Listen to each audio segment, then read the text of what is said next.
Is the chair of the Democratic National Committee, Florida Congresswoman Debbie Wasserman Schultz. Congresswoman, good morning. Good to have you. Good morning, Chris. Thank you. You just heard the Republican frontrunner Mitt Romney speaking with Erica moments ago, and earlier in the broadcast said that President Obama has failed America, and there he was just kind of going off on a bit of a tangent of the president putting America on a road to ruin. What are your thoughts and your response to that?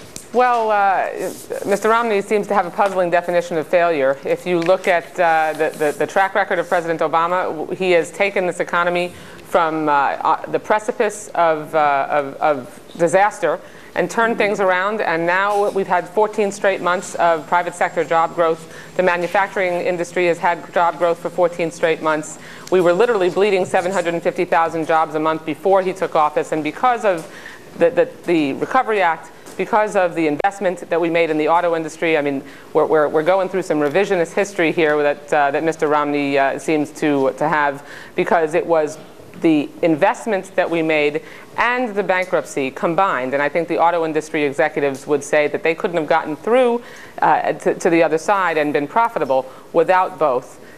So I'm not really sure what we need Governor Romney for, because we have President Obama, who's done a fantastic job. 50% of the Recovery Act was tax cuts. We've given 17 different tax cuts to small businesses, because that's the engine of job growth, and we continue to move the economy in the right direction. So I think the American people are going to continue to be responsive to that, and the collection of Republicans that are on the other side really aren't necessary, because President Obama is doing a fantastic job. Well, so let me ask you this then. 2.5 years into his first term, is this now President Obama's economy in both good and bad terms? Because even you mentioned there the last 14 months of seeing all this growth and whatnot, and I know the party line for a number of months has been, we inherited this, the Bush administration did this. So is now the Bush administration now off the books, and now can you sit there and say that this is now all the responsibility of this president, both good and bad? Well, there's no question that President Obama inherited the worst economic disaster of any president in generations, but his policies have continued, I mean, literally have helped the economy do a 180, and now we have continued for 14 straight months to create private sector jobs.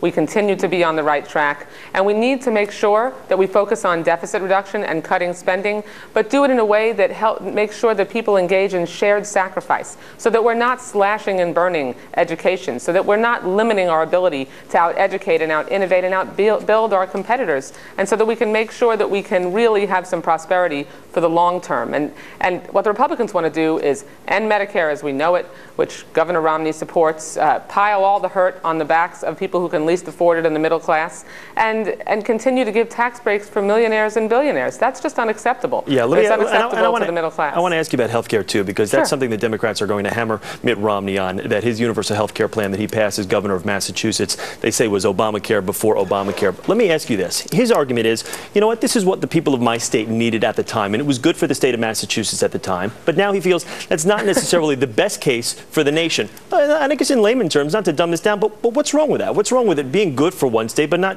good for the entire country?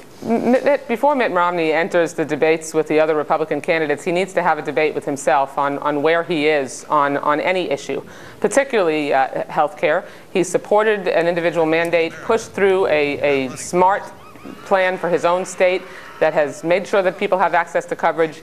That was a model for the rest of the country. He supported it. It is absolutely imperative that we make sure that the American people have a president who knows where he stands, who stands consistently on principle, who doesn't flip-flop all over the place. I mean, Mitt Romney has done that time and again on the auto industry bailout, on the Affordable Care Act and health care reform, on whether he's pro-choice or not. I mean, look at his record. He really can't decide where he wants to be, and that's because he sticks his finger in the wind and is wherever he needs to be politically at the time. And that's not what people expect or want in their president. And his record will be under the microscope, of course, along with all the candidates. We'll make sure. Let me ask you